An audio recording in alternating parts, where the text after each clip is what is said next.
வணக்கம். வாங்க நம்ம இப்போ இறால் பிரியாணி செய்யலாம். இப்போ குக்கர் வச்சாச்சு. பிரியாணிக்கு தேவையான அளவு எண்ணெய் விட்டுக்கலாம்.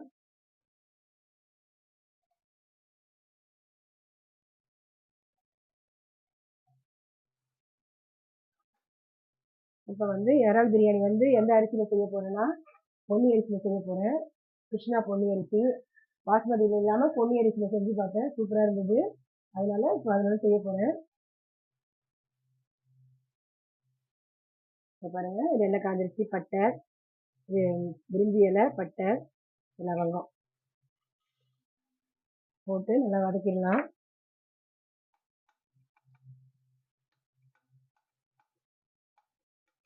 அடுத்தது வெங்காயம்,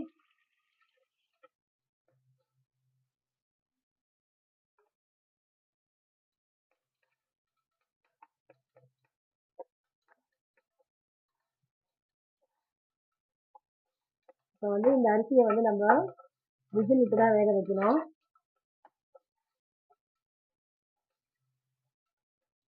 அடுத்தது அதுலேயே தக்காளி,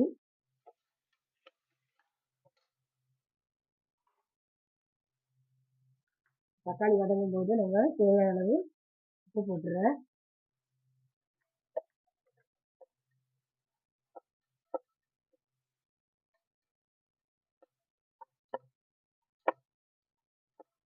இஞ்சி பூண்டு பேஸ்ட்டு,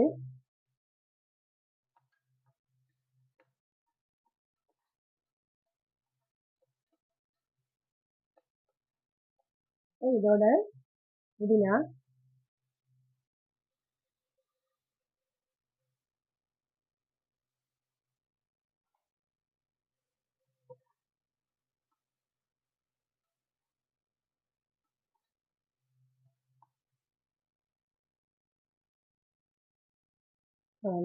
அடுத்தது மிளகாத்தூள் 1 ஸ்பூன் போட்டுக்கிறேன். அடுத்தது பிரியாணி மசாலா 1 ஸ்பூனு,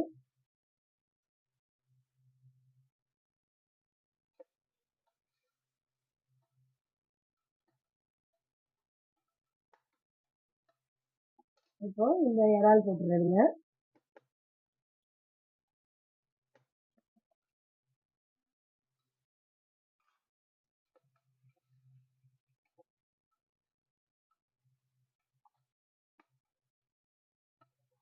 இறால் கொஞ்சம் 1 நிமிஷம் நல்லா அப்படியே வதக்கணும்.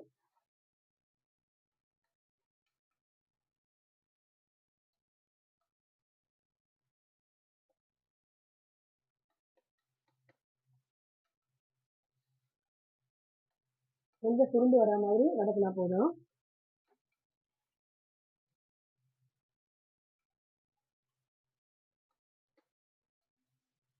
அடுத்தது இதில் தயிர் கொஞ்சமா,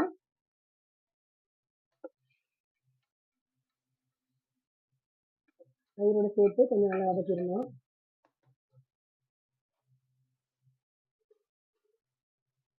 இப்போ நம்ம இதுக்கு தேவையான அளவு தண்ணி ஊற்றிக்கலாம்.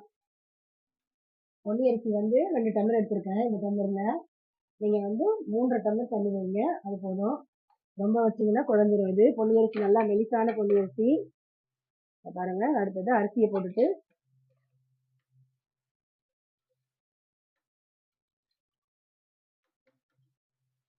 இதில் தண்ணி ஊற்றிடலாம்.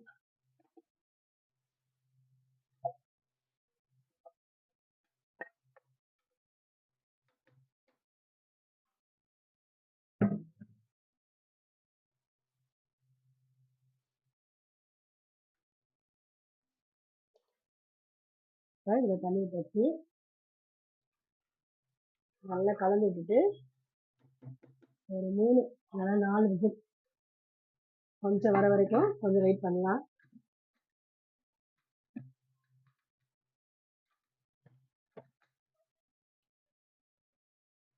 விசில் வர வரைக்கும் நான் இந்த இறால என்ன சேர்த்தேன்னு சொல்லிடுறேன்.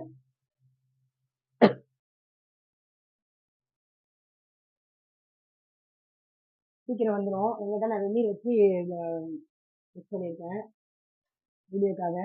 நீங்கள் வந்து பொறுமையாக அதில் தண்ணி விட்டு விசில் விட்டுக்கலாம். இப்போ பாருங்கள், இதில் வந்து நம்ம இறாலில் வந்து கொஞ்சம் மிளகாத்தூள், கொஞ்சம் தனியாத்தூள், கொஞ்சம் மஞ்சத்தூள், உப்பு சேர்த்து ஒரு அரை மணி நேரம் கொஞ்சம் நல்லா ஊற வச்சுட்டேன். அதில் கொஞ்சம் ஊறினா கொஞ்சம் டேஸ்ட் வரும் நல்லா, அதுக்காக நல்லா ஊற வச்சுட்டேன். அதுக்கப்புறம் இந்த பாசுமதி அரிசிக்கு பதிலாக இந்த பொன்னி அரிசி எடுத்துருக்கேன் இல்லைங்களா, அதை வந்து ஒரு அரை மணி நேரம் ஊற வச்சிடணும். அது வந்து 2 டம்ளர் எடுத்தோம்னா நம்ம ஒரு 3 டம்ளர் அளவுக்கு தண்ணி வச்சிடணும். கொஞ்சம் அதுலேயே வந்து 4 வகையான அரிசி இருக்கு இல்லைங்களா, அந்த கிருஷ்ணா அதுலேயே அது வந்து கொஞ்சம் பெருசாக உள்ள அரிசிக்கு 4 டம்ளர் வச்சுக்கலாம். இது கொஞ்சம் நல்லா மெலிசான அரிசி, அதனால வந்து 3 டம்ளர் வச்சா போதும்.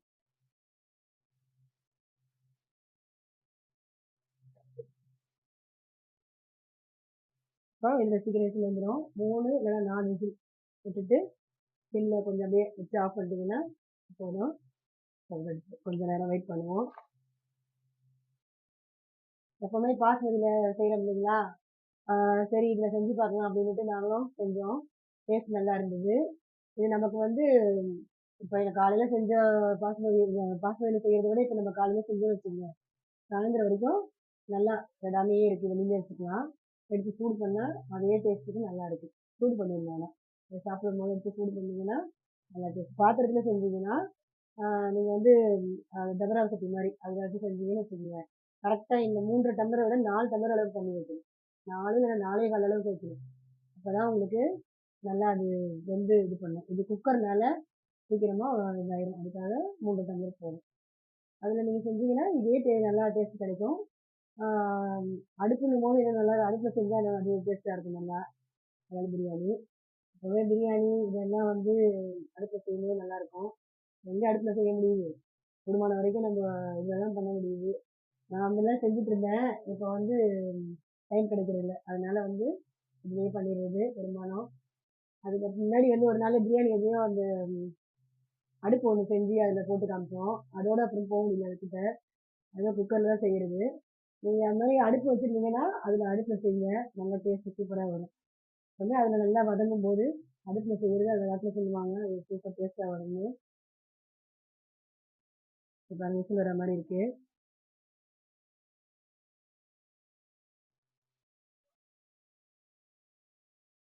இறால் தொக்கு எப்படி செய்கிறதுன்னு சொல்லிடுங்க. விசில் வரதுக்குள்ள நல்லா வெங்காயம் பொடியாக அரைஞ்சிக்கணும். தக்காளி அதே மாதிரி பொடியாக அரைஞ்சிக்கோங்க. ஒரு பச்சை மிளகா, அது வெங்காயம் தக்காளியை நல்லா வதக்கிடணும். வதக்கிட்டு ஒரு பச்சை மிளகா அதில் போட்டு வதக்கிடுங்க. அதுக்கப்புறம் இஞ்சி, பூண்டு இதை வந்து நல்லா அரைச்சி இல்லைன்னா வந்து இடிச்சுக்கணும். இடிச்சுட்டு நல்லா அதில் போட்டு எண்ணெயில் நல்லா வதக்கணும். வதக்கிட்டே இருக்கும்போது நீங்கள் அந்த இறாலை வந்து அதில் போட்டுடணும். போட்டுட்டு இறாலையும் நல்லா வதங்கணும். இறால் நல்லா சுருண்டு அப்படியே வதங்கணும். இது வந்து நான் கிரேவியாக பண்ணும்போது நம்ம தண்ணி விட்டுக்கலாம். கிரேவி வேணாம்னு சொல்லும்போது நீங்கள் எண்ணெய் கொஞ்சம் கூட விட்டு அதில் நல்லா அப்படியே வதக்கிட்டே இருக்கணும். வதக்கிட்டு உப்பு போட்டுருணும். உப்பு, அப்புறம் வந்து மிளகாத்தூள், தனியாத்தூள், மஞ்சத்தூள், மிளகு, மிளகுத்தூள், சீரகத்தூள் இது அப்படியே போட்டுருணும். போட்டுட்டு நீங்கள் நல்லா அப்படியே வதக்கிட்டே அப்படியே நல்லா சூடில் வதக்கிட்டே இருக்கணும். எண்ணெய் வந்து கொஞ்சம் ட்ரை ஆகிற மாதிரி இருந்தால் இன்னும் கொஞ்சம் நல்லா எண்ணெய் விட்டுக்கணும். நீங்கள் விட்டு அப்படியே நாங்கள் அதுலேயே வதக்கி நல்லா பண்ணிடணும். கடைசியாக என்ன பண்ணணுங்கன்னு பார்த்தீங்கன்னா, சோம்பு இருக்குல்ல, சோம்பு மட்டும் கொஞ்சமாக எடுத்து லேசாக வறுத்துட்டு அதை வந்து பொடி பண்ணி நல்லா வெந்து எண்ணெய் மேலே சுருள வரணும். வரும்போது நீங்கள் வந்து அந்த சோம்பு பொடியை மேலே அப்படியே தூவிடணும். தூவிட்டுட்டு நீங்கள் அதுக்கப்புறம் லேசாக லெமன் ஜூஸ் அது இருந்தால் கொஞ்சமாக ஒரு 2-3 சொட்டு லெமன் ஜூஸ் விட்டுக்கலாம்.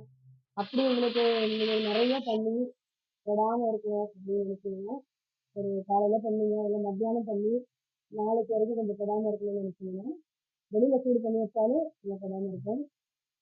நீங்கள் ஃப்ரிட்ஜுக்குள்ள கூட வச்சுக்கலாம். வெளியில் வைக்கிறதுனா நீங்கள் கொஞ்சம் புளி எடுத்து அப்படியே கொஞ்சம் ஒரு ஒரு மிளகாய் கொஞ்சோண்டு புளி எடுத்து கரைச்சி அதில் அப்படியே நீங்கள் வச்சுருந்தீங்கன்னா போதும். ரொம்ப ரொம்ப எடுக்க வேண்டியதில்லை, ரொம்ப புளிப்பாயிடும். அது ஒரு இந்த குழம்பு மாதிரி புளிப்பு தன்மை வந்துடும். அதனால கொஞ்சமாக ஒரு 2-3 மிளகு அளவு அப்படியே எடுத்துட்டு அதுக்கப்புறம் நீங்கள் சுட்டு அப்படியே மேலே சுட்ட விட்டு அப்படியே ட்ரையாக நல்லா அப்படியே வதக்கிட்டே இருக்கணும். வதக்குனீங்கன்னா நீங்கள் அப்படியே சூப்பராக இறா அப்படியே தொக்குன்னு சொல்ல முடியாது, நல்லா அப்படியே ஒரு ஃப்ரை மாதிரி நல்லா அப்படியே கிரேவியாக நல்லா அதோட ஊறி வந்துடும். அதனால அது வந்து நீங்கள் வந்து சாதத்து கூட வச்சு சைட் டிஷ்ஷாக சாப்பிட்டீங்கன்னா ரொம்ப டேஸ்ட்டாக இருக்கும். பசங்க சாப்பிட்டா தொக்கு இருந்தால் தான், நிறைய தொக்கு இருந்தால் தான் அது நல்லாயிருக்கும். இது வந்து நல்லா ட்ரை ஆகிறதுனால நீங்கள் வந்து சாம்பார் சாதம், இல்லை வந்து லெமன் ரைஸு, வேறு புளிசாதம், அப்புறம் தயிர் சாதத்துக்கு கூட சாப்பிடலாம். சில பேர் தயிர் சாதத்துக்கு கூட இந்த இறால்லாம் சாப்பிட்டா ஒத்து வராது. அதனால வந்து நீங்கள் இந்த மாதிரி லெமனு, சாம்பார் சாதம், வேறு ஏதாவது பிரியாணி கூட கூட சைடில் வச்சு சாப்பிட்லாம் நீங்கள். சூப்பராக இருக்கும். இப்போ நல்லா 3 விசில் வந்துருச்சு. கொஞ்சம் சிம்மில் வச்சிடலாம்.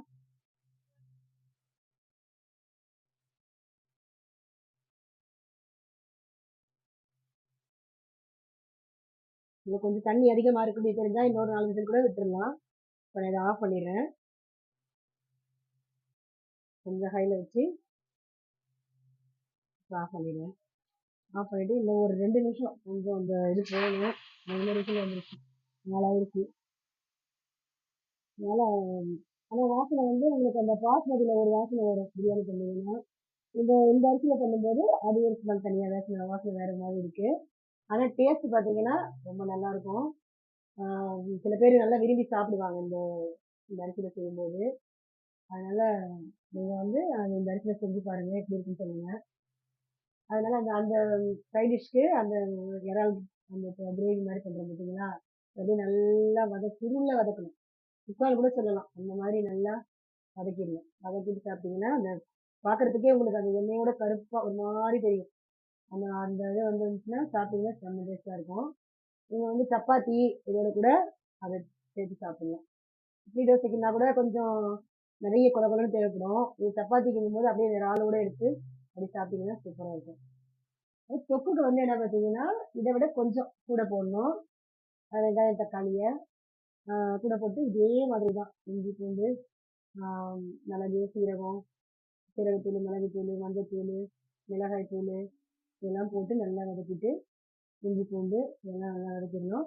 வதக்கிட்டு நீங்கள் தண்ணி கொஞ்சம் ஊற்றணும். அது இந்த தக்காளி வெங்காயம்லாம் கொஞ்சம் செட் ஆகி நல்லா ஒரு கிரேவியாக வரணும் இல்லையா, அதனால வந்து கொஞ்சமாக தண்ணி ஊற்றி நல்லா கொதி வந்து அந்த அளவுக்கு இதே மாதிரி கொஞ்சம் எண்ணெய் மேலே வரா மாதிரி அப்படியே வரும்போது நீங்கள் வந்து கடைசியாக கொஞ்சமாக புளி சொன்ன பார்த்தீங்களா, அந்த புளி எடுத்து லேசாக ஊற்றி இறக்கணும். இல்லை புளியே வேண்டாம் எங்களுக்கு லெமனும் வேண்டாம்னு சொன்னாலும் பரவாயில்ல, நீங்கள் அந்த இதுக்கே எடுத்து சாப்பிட்டுக்கலாம். உடனே சாப்பிட்றதா இருந்தால் இல்லை கொஞ்ச நேரம் ஒரு 4 மணி நேரம் அப்படியே சாப்பிட்றதா இருந்தால் ஒன்றும் ஆகாது. ரொம்ப கெட்டு போகாமல் இருக்கணும்னா நீங்கள் வந்து புளி வந்து நீங்கள் சேர்த்துட்டீங்கன்னா சொல்லாமல் இருக்கும். பாருங்க இது இதாகிட்டு இருக்கு. அதே மாதிரி இறாலில் வந்து இன்னும் இந்த உருண்டை, கட்லெட்டு அதெல்லாம் செய்யலாம். எல்லாமே நம்ம சிக்கனில் செய்கிற மாதிரி வடை, இறாலில் வடை செய்யலாம். அதுவும் இந்த வாழைப்பூ வடை, வாழைப்பூவை வந்து இறாலோட சேர்த்து சமைச்சிக்க வச்சுக்கோங்க, செம்ம டேஸ்ட்டாக இருக்கும். வாழைப்பூவை வந்து ஃப்ரெஷ்ஷாக வாங்கிட்டு வந்துட்டு நல்லா இது மாதிரி இந்த நரம்பெல்லாம் எடுத்துட்டு இது பண்ணி பொடியாக நறுக்கி வச்சிடணும். பொடியாக நறுக்கிட்டு கடலைப்பருப்பு ஊற வச்சு நல்லா அப்படியே வடை மாவு வடை இது பதத்துக்கு, வடைக்கு தான் வடை அது பதத்துக்கு நல்லா கெட்டியாக அரைச்சி வச்சுக்கணும் கடலை மாவை, கடலை பருப்பை. அதோட இந்த இறாலை வந்து சுத்தம் பண்ணி அந்த இறாலையும் வந்து வேக வச்சிடணும். இறால் கொஞ்சம் உப்பு மிளகுத்தூள் போட்டு வேக வச்சு அதை இருத்து தண்ணி எடுத்துட்டு அதை வந்து கொஞ்சம் அப்படியே மிக்சியில் போட்டு ஒரு அடி அடிச்சிடணும். அடிச்சுட்டு அதோட போட்டு மிக்ஸ் பண்ணிவிட்டு கொஞ்சம் வெங்காயம், பச்சை மிளகா, இஞ்சி, அதுக்கப்புறம் சோம்பு இதை மட்டும் போட்டு, சோம்பு பட்டை கொஞ்சம் போட்டால் கூட வாசனையாக இருக்கும். இல்லைன்னா நீங்கள் சோம்பு போடலைன்னா கரம் மசாலா கொஞ்சம் போட்டுக்கலாம்.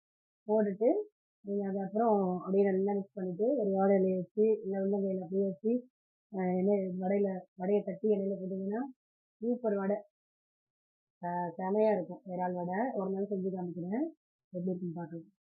இப்போ இது வந்து நான் எடுத்துடுறேன், எனக்கு லேட் ஆகுது. அதனால் வந்து ஓரளவுக்கு வந்திருக்கும்.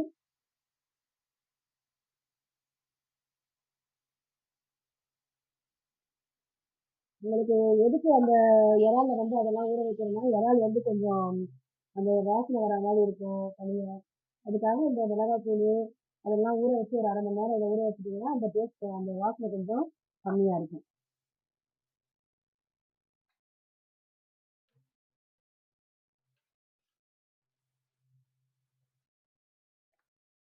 அளவு தண்ணி மட்டும் எப்பயுமே நம்ம கரெக்டாக வைக்கணும். இல்லை இன்னும் கொஞ்சம் அளவு கூட இருந்ததாலும் ஒரு விசில் விட்டீங்கன்னா நீங்கள் அதில் ஆவியில் போயிடும், ஸ்டீம் வந்து மேலே வந்துடும். ஸ்டீம் போகாதனால திறக்க முடியும். சரியாக வந்துருச்சு. இப்போ பார்த்தீங்களா நல்லா கரெக்டாக தண்ணி இதாகிடுச்சு. ஆனால் கொஞ்சம் நேரம் சிம்மில் வச்சு எடுத்தீங்கன்னா அந்த சாப்பாடு நல்லாயிருக்கும். இதில் வந்து நான் கொஞ்சமாக நெய் போட்டுறேன். நெய் ரொம்ப போட்டிங்கன்னா இந்த இது கொஞ்சம் திகட்டுற மாதிரி இருக்கும், அதனால கொஞ்சம் நான் நெய் போட்டுக்கிறேன்.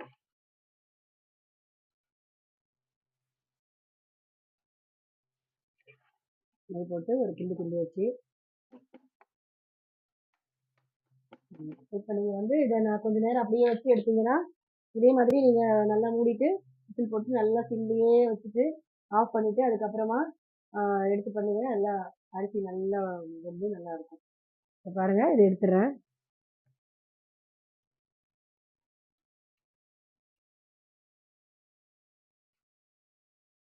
ரொம்ப சீக்கிரம் வெந்துடும். இது வெந்துட்டிங்கன்னா இது நம்ம வந்து அதுக்குன்னா பாஸ்மதிக்கு வந்து தனியாக வந்து எடுத்துட்டு அதுக்கப்புறமா வேக வச்சு அது போட்டு விசில் விடாமல் பாஸ்மதி எடுக்கணும். இது வந்து நீங்கள் அதோட சேர்த்து விசில் விட்டுடலாம், அரிசியோடு சேர்த்தும் விசில் விட்டுடலாம். சூப்பராக ரெடி ஆயிடுச்சு. நாளைக்கு ஒரு சமையலோடு சந்திக்கிறேன். பாய்.